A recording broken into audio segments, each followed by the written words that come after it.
ખગોળશાસ્ત્રમાં રસ ધરાવતા લોકો માટે આજની રાત ખૂબ જ ખાસ રહેવાની છે. આજે જૂન મહિનાનો પૂર્ણચંદ્ર એટલે કે સ્ટ્રોબેરી મૂન આકાશમાં જોવા મળશે. આ નામ સાંભળતા જ મનમાં પ્રશ્ન થાય કે શું આજે રાત્રે ચંદ્ર ખરેખર સ્ટ્રોબેરી જેવા લાલ કે ગુલાબી દેખાશે?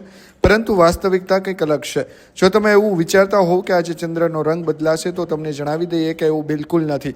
ચંદ્ર પોતાના સામાન્ય રંગમાં જ જોવા મળશે. વાસ્તવમાં આ નામનો સંબંધ ખગોળશાસ્ત્રીય ઘટના સાથે નહીં પરંતુ અમેરિકાના પરંપરા સાથે છે. નામનો ઇતિહાસ એ છે કે ઉત્તર પૂર્વીય અમેરિકાની અલ્ગોનેક્વિન આદિવાસી જાતિઓ દ્વારા આ નામ આપવામાં આવ્યું છે કારણ કે જૂન મહિનો ઉનાળાની શરૂઆતનો છે અને આ સમય દરમિયાન અમેરિકામાં સ્ટ્રોબેરીનો પાક પાકે છે અને તેની લણણી કરવામાં આવે છે.